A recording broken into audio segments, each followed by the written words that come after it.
Halo teman-teman sekalian, Assalamualaikum warahmatullahi wabarakatuh. Masih bersama saya, Pak Sul, di channel Guru Kreatif 4.0.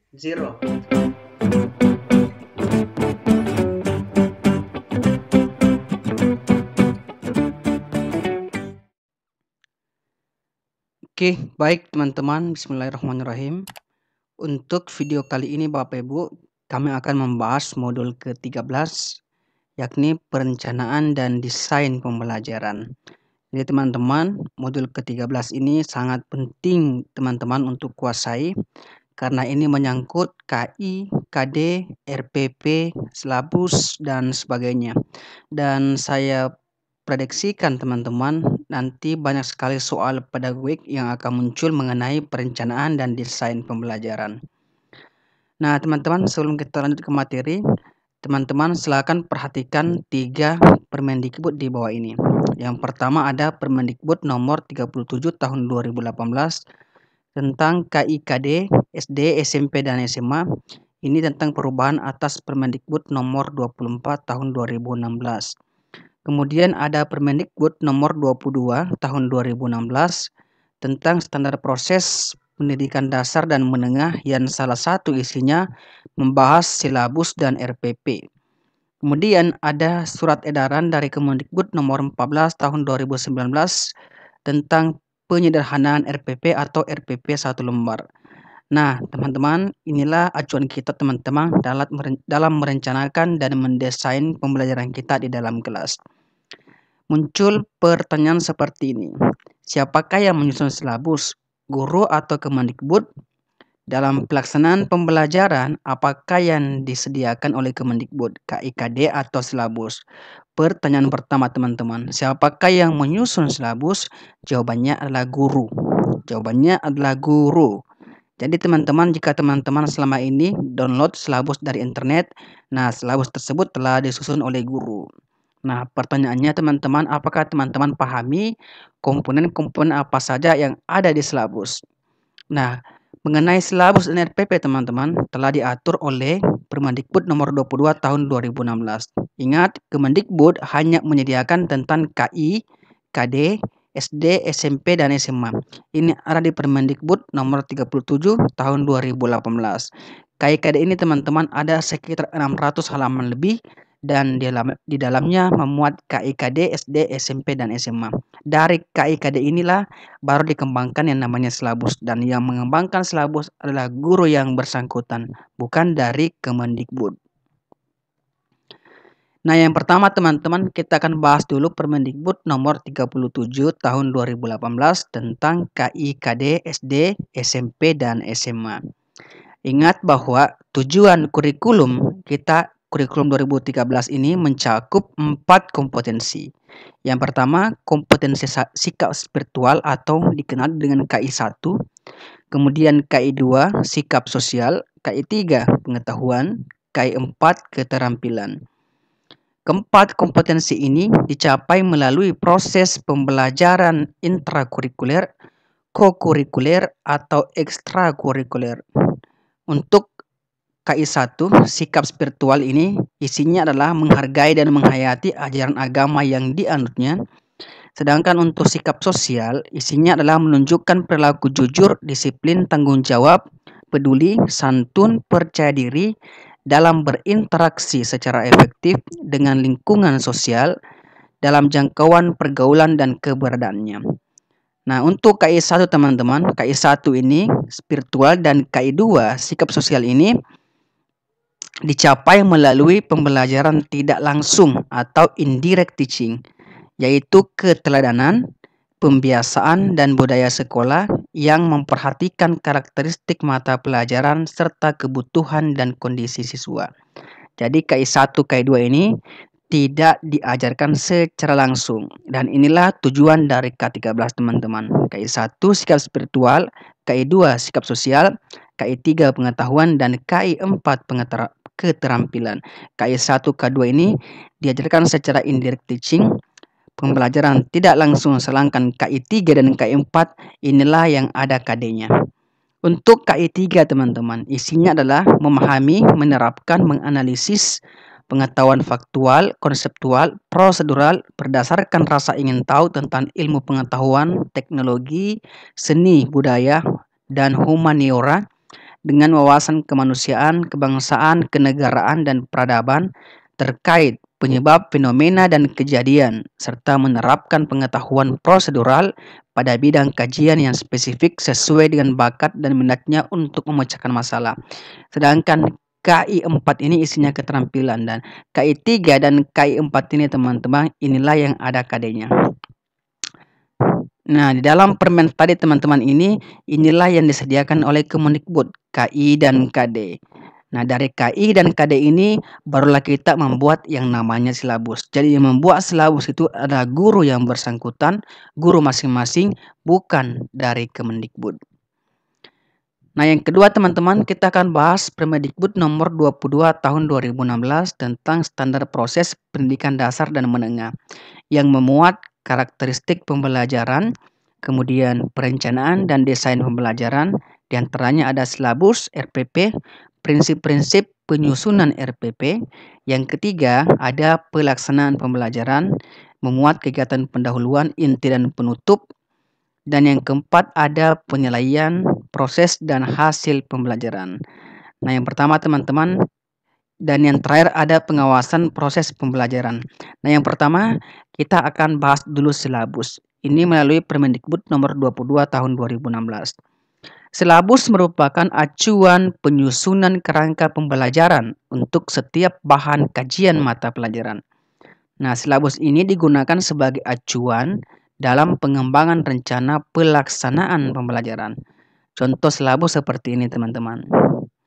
Nah, teman-teman coba perhatikan apakah silabus di bawah ini sudah benar. Ini ada silabus, ada 2 silabus teman-teman yang kami sudah download di internet. Nah, nanti kami akan buat perbandingan. Untuk silabus yang pertama ada satuan pendidikan, ada kelas, alokasi waktu, ada KI 1, KI 2, KI 3, dan keempat KD, materi pokok, dan kegiatan pembelajaran. Muncul pertanyaan, apakah silabus di bawah ini sudah benar? Jawabannya adalah silabus di bawah ini belum benar atau tidak benar. Kenapa teman-teman? Karena silabus ini tidak memuat komponen silabus yang ada di Permendikbud nomor 22 tahun 2016. Menurut Permendikbud nomor 22 tahun 2016, komponen silabus yang harus ada adalah 1. Identitas mata pelajaran, identitas sekolah, kompetensi inti, kompetensi dasar, tema, khusus SD, madrasah ibtidaiyah dan sederajat, materi pokok yang memuat fakta, konsep, prinsip, dan prosedur yang relevan, kegiatan pembelajaran, penilaian, alokasi waktu, sumber belajar. Jadi ada 10 teman-teman ini yang harus ada pada komponen silabus. Teman-teman harus hafalkan ini, dan saya rasa nanti ini akan muncul di kompetensi pedagogik teman-teman. Jadi identitas mata pelajaran sampai dengan sumber belajar. Jadi ini harus dihafalkan. Nah, contoh silabus yang benar seperti ini teman-teman. Ini silabus sama-sama kimia, tetapi beda. Ini yang benar.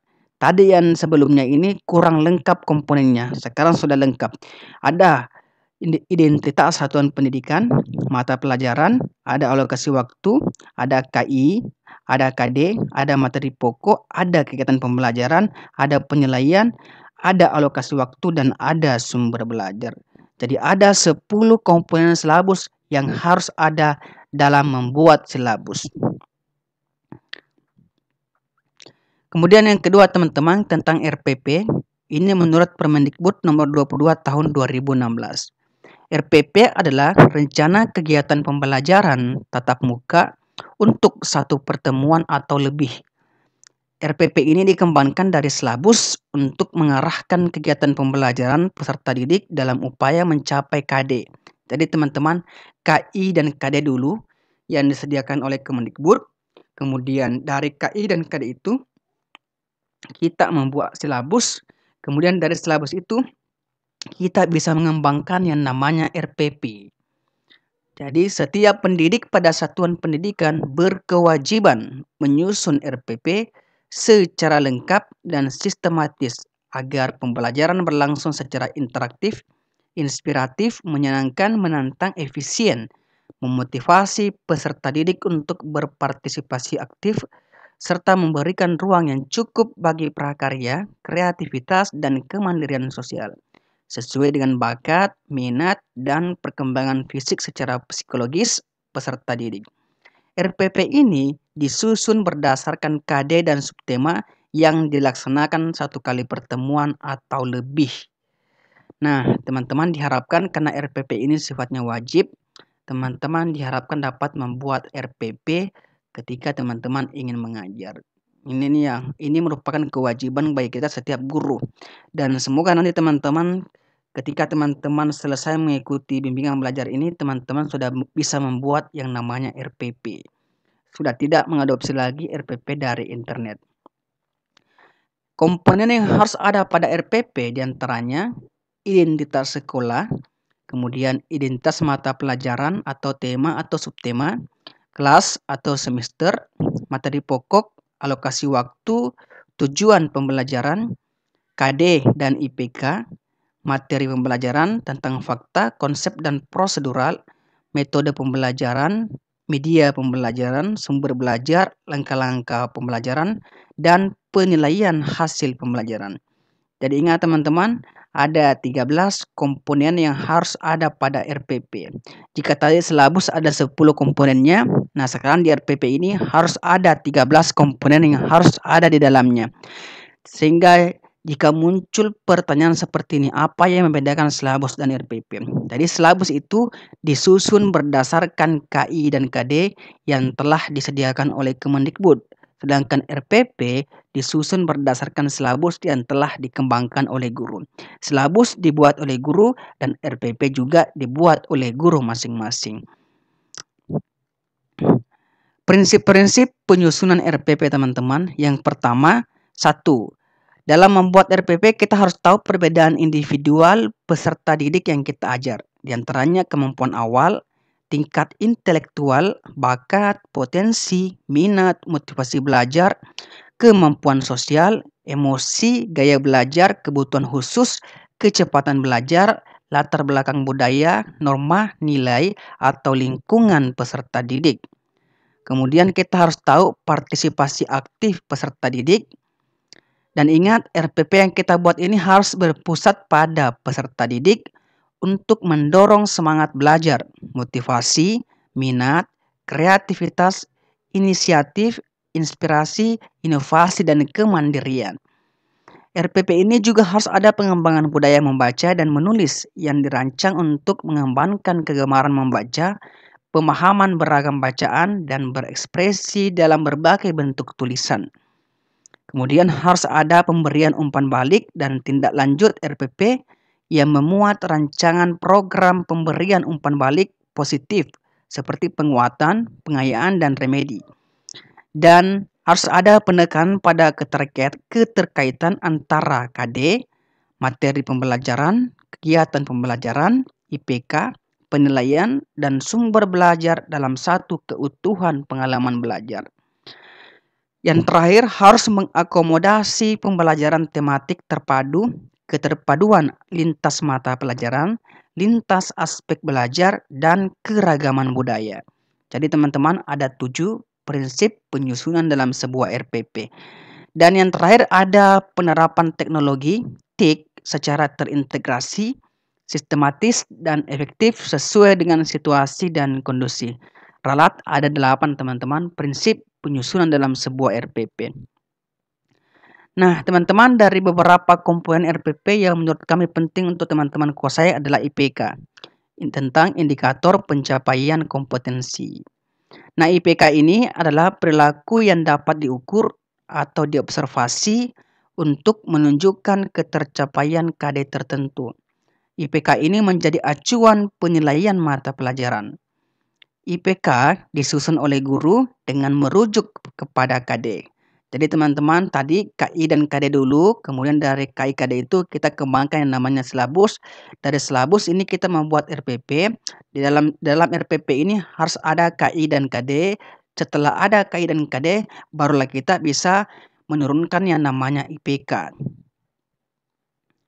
Nah, rumusan IPK menggunakan KKO, kata kerja operasional yang bisa diukur. Nah, teman-teman, di video sebelumnya saya pernah membahas tentang keterampilan berpikir tingkat tinggi. Jadi, teman-teman, di dalam IPK ini harus memuat KKO yang ada di taksonomi C belum. Apakah C1, C2, C3, C4, C5, dan C6. IPK ini, teman-teman, dikategorikan menjadi 3. Ada IPK kunci, IPK pendukung, dan IPK pengayaan. Nah, IPK kunci artinya, teman-teman, KKO yang ada pada IPK tersebut harus sama dengan KKO yang digunakan di kompetensi dasar atau di KD. Jadi semisal teman-teman KD-nya menggunakan taksonomi belum tingkatan C2 atau C3, maka nanti IPK kuncinya KKO yang digunakan harus juga menggunakan KKO di tingkat C3. Itu yang disebut dengan IPK kunci. KKO yang digunakan di KD harus sama dengan KKO yang harus digunakan di IPK kunci. Kemudian IPK pendukung. IPK pendukung artinya IPK yang mendukung IPK kunci. Jadi semisal teman-teman KKO-nya tadi menggunakan C3 di KD dan IPK kuncinya menggunakan C3 menerapkan teman-teman, maka nanti IPK pendukungnya ini bisa menggunakan C1, C2, dan C3. Tujuannya adalah untuk mendukung IPK kunci. Jadi boleh sama atau boleh dibawanya tingkatan yang digunakan di IPK kunci. Dan yang terakhir adalah IPK pengayaan. IPK pengayaan adalah IPK yang harus di atasnya IPK kunci. Jadi jika tadi IPK kunci menggunakan KKO di tingkat C3, dari KD-nya C3, maka nanti IPK pengayaan ini boleh menggunakan KKO di tingkat C4, C5, dan C6. Jadi boleh menggunakan IPK HOTS di C4, C5, dan C6. Jadi dalam satu IPK boleh menggunakan 4. IPK kunci, 3. IPK pendukung, dan IPK pengayaan. Tetapi teman-teman yang harus ada adalah IPK kunci dan IPK pendukung. Sedangkan IPK pengayaan ini boleh ada dan boleh tidak. Nah, ini kita sesuaikan dengan karakter anak didik yang kita ajar. Kalau anak didik yang kita ajar siswanya lumayan pintar, kita bisa menggunakan IPK pengayaan. Contoh soal seperti ini Bapak Ibu. Kompetensi dasar atau KD pada tema pembelajaran indahnya keberagaman yang memahami arti bersatu dalam keberagaman di rumah, sekolah, dan masyarakat. KD-nya ini berada di tingkat kognitif C2. Guru ingin meningkatkan pencapaian kompetensi siswa dari C2 ke C6. Maka rumusan indikatornya yaitu, guru ini teman-teman menggunakan IPK pengayaan. Karena dari C2 akan ditingkatkan ke C6. A. Menuliskan arti pentingnya bersatu dalam keberagaman di rumah, sekolah, dan masyarakat. B. Mendiskusikan bersatu dalam keberagaman di rumah, sekolah, dan masyarakat. C. Mempraktikkan salah satu tarian dalam menyanyikan lagu daerah. D. Mengelompokkan gambar pakaian, tari daerah, dan makanan tradisional daerah. E. Menampilkan hasil kreasi tari dari salah satu suku daerah. Nah, untuk menjawab soal ini teman-teman langsung lihat saja di opsi ini A, B, C, D ini. KKO yang menggunakan tingkat C6 adalah hanya di bagian E, menampilkan. Jadi jawaban yang benar adalah bagian E, menampilkan teman-teman ya. Karena C6 ini KKO-nya mencipta, maka KKO yang bisa digunakan adalah menampilkan. Ini teman-teman sudah pernah saya bahas di kompetensi keterampilan berpikir tingkat tinggi atau HOTS. Jadi ini erat kaitannya dengan HOTS ya teman-teman, mengenai desain pembelajaran dan perencanaan pembelajaran. Kemudian next teman-teman, tujuan pembelajaran. Ingat, unsur-unsur dalam merumuskan tujuan pembelajaran hendaknya memenuhi kaidah ABCD. A-nya ini adalah audience, yakni peserta didiknya. B adalah behavior, perilaku yang spesifik ini teman-teman. C adalah kondisinya, yakni batasan yang dikenakan kepada peserta didik setelah atau alat yang digunakan peserta didik saat dilakukan penilaian. Dan degree ini teman-teman tingkat keberhasilan, seperti dengan cepat, dengan benar, dengan tepat, dan sebagainya. Nah, Contohnya seperti ini, setelah melaksanakan proses pembelajaran dan menggali informasi melalui diskusi, inilah yang disebut dengan C. Kondisi. Kondisi siswa adalah setelah melaksanakan proses pembelajaran. Sedangkan siswa, ini adalah audiensnya, siswanya atau peserta didiknya. Menjelaskan kondisi operasi sistem, ini adalah behaviornya. Perilaku yang spesifik yang dimunculkan ketika dia selesai menerima pembelajaran. Sedangkan D secara benar ini disebut dengan degree, tingkat keberhasilan, apakah secara benar, secara tepat, dan sebagainya. Contoh soalnya seperti ini Bapak Ibu. Pada sebuah RPP tertulis contoh rumusan indikator kompetensi, yaitu menjelaskan kondisi operasi sistem dan komponen perangkat keras. Jika seorang pendidik akan menyusun menjadi tujuan pembelajaran, maka rumusan yang tepat adalah, nah teman-teman untuk menjawab opsi ini A, B, C, D, E, teman-teman harus lihat yang mana opsi ini yang memuat kaidah A, B, C, D. A, B, C, D, E. Nah teman-teman, yang memuat kaidah A, B, C, D, E adalah bagian E. Setelah melaksanakan proses pembelajaran melalui dan menggali informasi melalui diskusi, ini adalah C-nya. Siswa, ini adalah A-nya. Dapat menjelaskan kondisi operasi sistem dan komponen perangkat keras, ini adalah behaviornya, dan secara benar itu adalah degree-nya.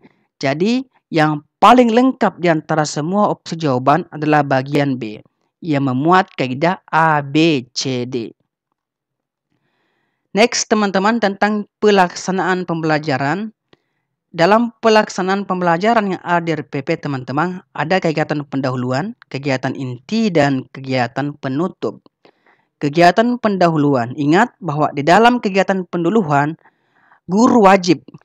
Kalau wajib berarti guru harus melaksanakan. Yang pertama, guru harus menyiapkan peserta didik secara psikis dan fisik untuk mengikuti proses pembelajaran. Kemudian yang kedua, setelah menyiapkan peserta didik, guru harus memberi motivasi belajar peserta didik secara kontekstual sesuai manfaat dan aplikasi materi ajar dalam kehidupan sehari-hari. Setelah memberikan motivasi, guru harus mengajukan pertanyaan-pertanyaan yang mengaitkan pengetahuan sebelumnya dengan materi yang akan dipelajari pada saat sekarang ini. Setelah itu, guru harus menjelaskan tujuan pembelajaran atau KD yang akan dicapai, dan yang terakhir menyampaikan cakupan materi dan penjelasan uraian kegiatan sesuai silabus. Nah teman-teman, yang terakhir ini guru harus menjelaskan bahwa hari ini kita akan belajar materi ini dan model pembelajaran yang kita gunakan adalah seperti ini. Nanti teman-teman, nanti adik-adik akan dibuat secara berkelompok. Nanti anak-anak akan dibuat secara berkelompok.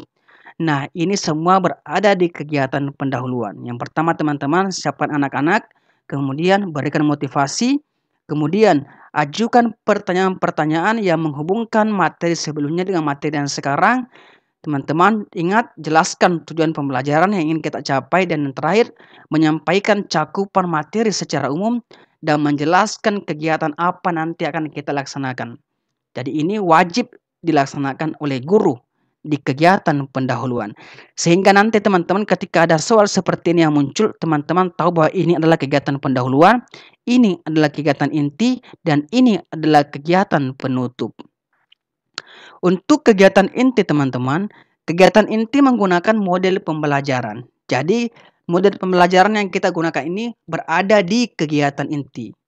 Kegiatan inti menggunakan model pembelajaran, metode pembelajaran, media pembelajaran, dan sumber belajar yang disesuaikan dengan karakteristik peserta didik dan mata pelajaran.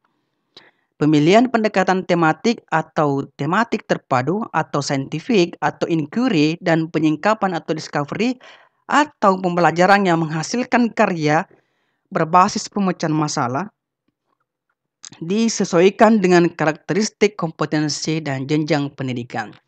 Jadi di kompetensi intinya adalah kita menggunakan model pembelajaran yang telah kita susun sebelumnya. Kemudian di kegiatan penutup, dalam kegiatan penutup, guru bersama peserta didik baik secara individual maupun kelompok melakukan refleksi untuk mengevaluasi.